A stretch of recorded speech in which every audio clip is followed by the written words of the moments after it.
প্রিয় ছাত্রছাত্রীরা, আশা করি তোমরা সবাই ভালো আছো। আজকে তোমাদের সঙ্গে যে বিষয়টি নিয়ে আলোচনা করবো সেটা হলো মাধ্যমিক জীবনবিজ্ঞান সাজেশন 2025 5 মার্কের যে জীবনবিজ্ঞানের তোমাদের প্রশ্ন থাকবে সেইটা নিয়েই কিন্তু আজকে আলোচনা। তার আগে একটা কথা বলে রাখি, চ্যানেলটি ভালো লাগলে অবশ্যই মনে করে সাবস্ক্রাইব করে দিও। আচ্ছা, 5 মার্কের যে প্রশ্নটা আসে তার নাম্বার বিভাজনটা থাকে কিন্তু এরকম 3+2 অথবা 2+3। সেটা ছবি অঙ্কনের ক্ষেত্রেই হোক বা অন্য বড় প্রশ্নের ক্ষেত্রেও কিন্তু এরকমভাবে বিভাজনটা থাকে। অতএব 5 মার্কের প্রশ্ন কিন্তু সরাসরি খুবই কম আসে এবং বিগত কয়েক বছরের মধ্যে কিন্তু 5 মার্কের প্রশ্ন তেমনভাবে আসতে দেখা যাচ্ছে না। যেটা আসছে সেটা হলো এইরকম বিভাজন যে 3+2 অথবা 2+3। তাহলে প্রত্যেক চ্যাপ্টার ওয়াইজ কিন্তু এখানে 5 মার্কের আমি কিছু প্রশ্ন বাছাই করে রেখেছি, যে প্রশ্নগুলো বিগত মাধ্যমিকে প্রশ্ন এসছে এবং টেস্টের ক্ষেত্রেও কিন্তু একই রকমভাবে বলছি। আবারও কিছু কিছু স্কুলের প্রশ্ন কিন্তু আমি দেখেছি, সেক্ষেত্রে কিন্তু এখানে বেশ কিছু প্রশ্ন তার মধ্যে থেকে নেওয়া আছে।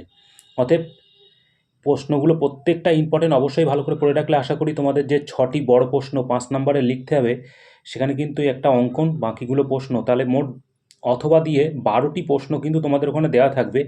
আমি মোটামুটি চেষ্টা করেছি সব চ্যাপ্টার থেকে কভারেজ করে নিয়ে 50টির মতো প্রশ্ন কিন্তু এখানে আমি রেখেছি। 5 মার্কের প্রশ্নের কথা বলছি, তাহলে প্রশ্নগুলো একবার একটুখানি দেখে নাও। তার আগে একটা কথা আবারও বলছি, চ্যানেলটি ভালো লাগলে অবশ্যই মনে করে সাবস্ক্রাইব করে দিও, কারণ এমন টাইপের ভিডিও কিন্তু পরপর আবার আসতে চলেছে। একদম প্রথম প্রশ্ন যেটা হলো, প্রথম চ্যাপ্টার থেকেই কিন্তু প্রথম পরপর বলে যাচ্ছি। একটি প্রতিবর্ত চাপে চিত্র এঁকে নিম্নলিখিত অংশগুলি চিহ্নিত করো। এই নিম্নলিখিত অংশগুলি এখানে কিন্তু আমি 4টি রেখে দিয়েছি, তোমাদের ক্ষেত্রে কিন্তু এই 4টিই আসবে এরকম কোনো ব্যাপার নেই। তোমরা চেষ্টা করবে বইয়েতে যেগুলো পয়েন্ট আউট আছে প্রত্যেকটাই কিন্তু ভালো করে পড়ে রাখতে। তাহলে এখানে কী কী আছে এটা তো এখানে গ্রাহক, সংজ্ঞাবহ স্নায়ু, স্নায়ু কেন্দ্র, চেষ্টীয় স্নায়ু।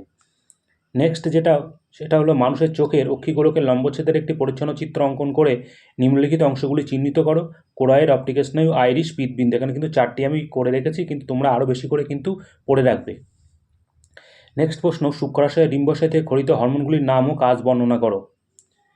তারপরে প্রশ্ন, অক্সিন হরমোনের এমন 2টি কাজ উল্লেখ করো যার ব্যবহারিক প্রয়োগ মূল্য আছে। ট্রপিক চলন নিয়ন্ত্রণে অক্সিন হরমোনের ভূমিকা কী? এটা কিন্তু অবশ্যই ইম্পর্টেন্ট প্রশ্ন। আবারও বলছি, প্রত্যেকটাই প্রশ্ন কিন্তু ইম্পর্টেন্ট। পিটিউটারিকে পূর্বগ্রন্থি বলে কারণ ইনসুলিন ও গ্লুকাগন পরস্পর বিপরীতমুখী প্রক্রিয়া ব্যাখ্যা করো। নেক্সট প্রশ্ন, স্নায়ুগ্রন্থি কাকে বলে? অন্তর্বাহী বা এফেক্টর বা বহির্বাহী ইনফেক্টর স্নায়ুর পার্থক্য লেখো। 1.7 কী বলছে না, অক্সান গঠনে নিম্নলিখিত বৈশিষ্ট্যগুলি আলোচনা করো এবং নিউরোট্রান্সমিটার কাকে বলে উদাহরণ দাও। এটা ছিল প্রথম চ্যাপ্টার প্রশ্ন। এবার চলে যাব আমরা দ্বিতীয় চ্যাপ্টার প্রশ্নে। দ্বিতীয় চ্যাপ্টার প্রশ্নে কী কী আছে দেখে নেই একটু। একটি উদ্ভিদ কোষ অথবা প্রাণী কোষের মাইটোসিসের অ্যানাফেজ দশার পরিষ্কার চিত্র অঙ্কন করে নিম্নলিখিত অংশগুলি চিহ্নিত করো। ক্রোমাটিড, সেন্ট্রোমিয়ার, মেরু অঞ্চল, বেমতন্তু। আবারও বলছি, এখানে কিন্তু যে কটি বলেছে সে কটিতে সবসময় দেওয়া থাকবে তা কিন্তু না, এর বাইরেও কিন্তু থাকবে, অবশ্যই তোমরা পড়ে রাখবে সেগুলো।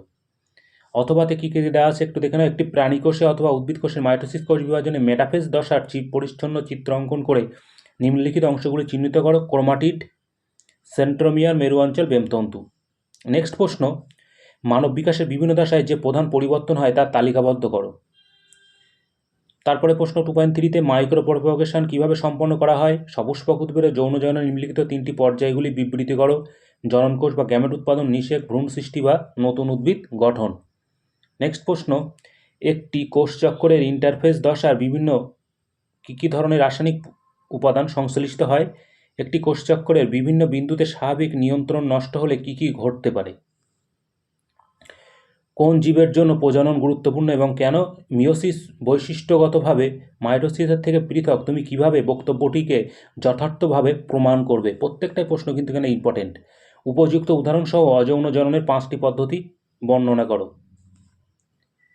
নিউক্লিক অ্যাসিড ভূমিকা উল্লেখ করো। কোষ বিভাজনের সেন্ট্রোজোমের ভূমিকা ব্যাখ্যা করো। নিউক্লিয় অ্যাসিডের গঠনগত উপাদান সম্পর্কে সংক্ষেপে আলোচনা করো। কোষচক্রে ইন্টারফেস দশা সম্পর্কে আর যা জানো লেখো। একটি আদর্শ ফুলের বিভিন্ন গঠনের চিত্রসহ ব্যাখ্যা করো। বায়ুপরাগী ফুলের বৈশিষ্ট্য লেখো। স্বপরাগযোগের সুবিধা ও অসুবিধাগুলি আলোচনা করো। এই ছিল দ্বিতীয় অধ্যায়ের প্রশ্ন। এবারে চলে যাব আমরা তৃতীয় অধ্যায়। তৃতীয় অধ্যায়ে কী কী আছে দেখে নাও। পপুলেশনের 3টি জিনগত রোগের কারণ ব্যাখ্যা করো। মানুষের লিঙ্গ নির্ধারণে পিতার ভূমিকা ব্যাখ্যা করো। প্রত্যেকটা প্রশ্ন আবারও বলছি এখানে ইম্পর্টেন্ট। একটি সংকর কালো গিনিপিকের সঙ্গে একটি বিশুদ্ধ কালো গিনিপিকের মিলন ঘটালে যে ধরনের অপত্য গিনিপিক উৎপন্ন হতে পারে তার একটি চেকার বোর্ডের সাহায্যে দেখাও। নেক্সট প্রশ্ন, একটি বিশুদ্ধ কালো ক্যাপিটাল বি অমসৃণ লোমযুক্ত ক্যাপিটাল আর গিনিপিগের সঙ্গে একটি বিশুদ্ধ সাদা স্মল বি মসৃণ লোমযুক্ত স্মল আর গিনিপিগের মধ্যে সংকরায়নের ফলাফল F2 জনু পর্যন্ত চেকারবোর্ডের সাহায্যে দেখাও। ওই সংকরায়ন থেকে যে সিদ্ধান্তে উপনীত হওয়া যায় তা বিবৃত করো। হিমোফিলিয়া আক্রান্ত কোনো শিশুর দেহে কী কী লক্ষণ প্রকাশিত হয়? এক্ষেত্রে জেনেটিক কাউন্সিলিংয়ের সময় কী পরামর্শ দেওয়া হয়? নেক্সট প্রশ্ন, মেন্ডেলের দ্বারা নির্বাচিত মটর গাছ 3 জোড়া প্রকট বৈশিষ্ট্য সারণীর সাহায্যে লেখো। এক সংখ্যা জনন পরীক্ষা থেকে প্রাপ্ত মেন্ডেলের প্রথম সূত্রটি বিবৃতি করো।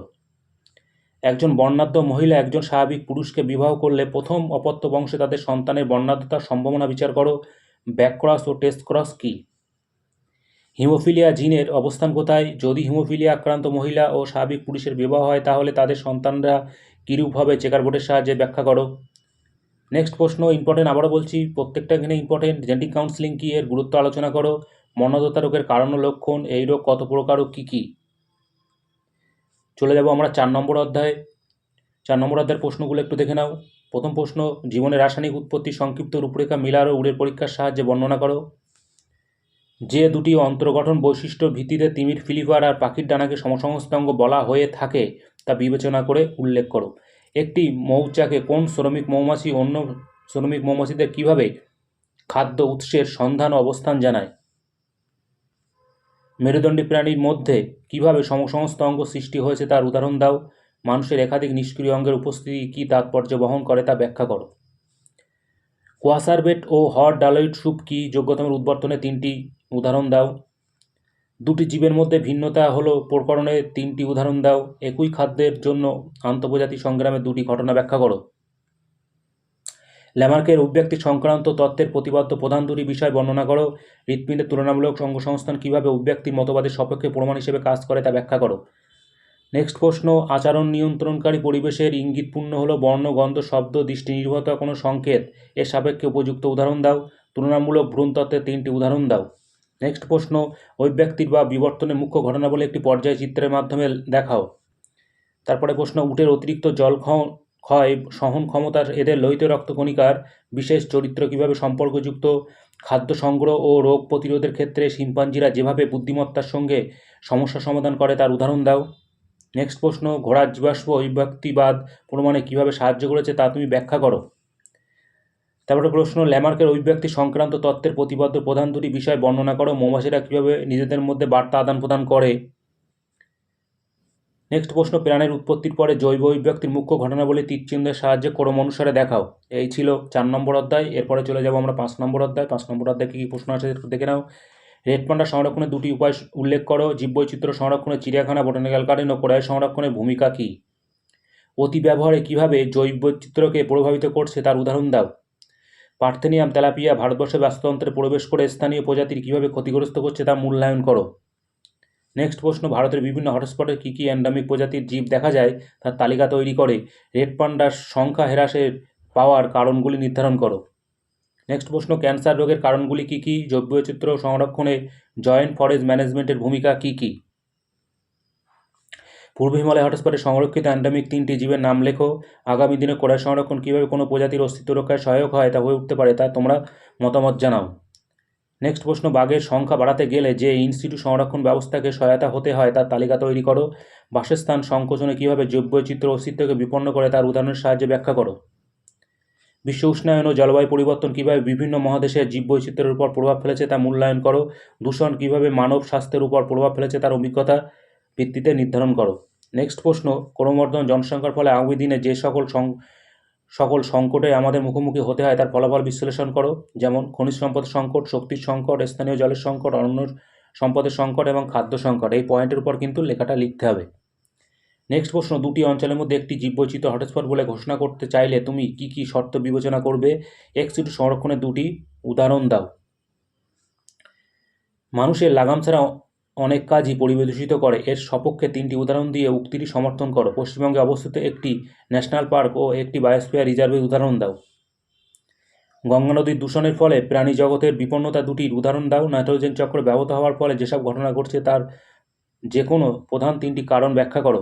ক্রমবর্ধমান জনসংখ্যা একটি সমস্যা হলো বায়ুমণ্ডল পরিবর্তন এবং বিশ্ব উষ্ণায়ন পরিবেশের উপর কী কী প্রভাব পড়তে পারে তার সারসংক্ষেপ করো। শীতকালে শিশু ও বয়স্কদের নানাবিধ শ্বাসজনিত সমস্যা দেখা যায়, এরূপ দুটি সমস্যার নাম লেখো এবং এদের একটি করে উপসর্গ বিবৃতি করো।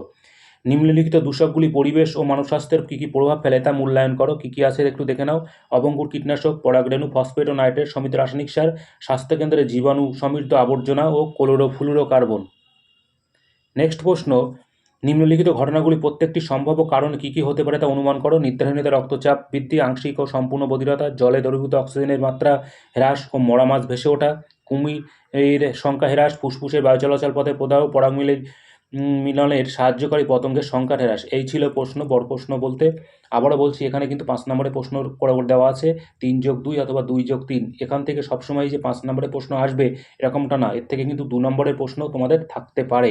অতএব প্রশ্নগুলো অবশ্যই তোমরা ভালো করে পড়বে। আবারও বলছি, চ্যানেলটি ভালো লাগলে অবশ্যই মনে করে সাবস্ক্রাইব করে দিও। টেস্ট এবং ফাইনালে ভালো রেজাল্ট করতে গেলে কিন্তু চ্যাপ্টার ওয়াইজ অবশ্যই প্রশ্নগুলোকে ভালো করে পড়তে হবে।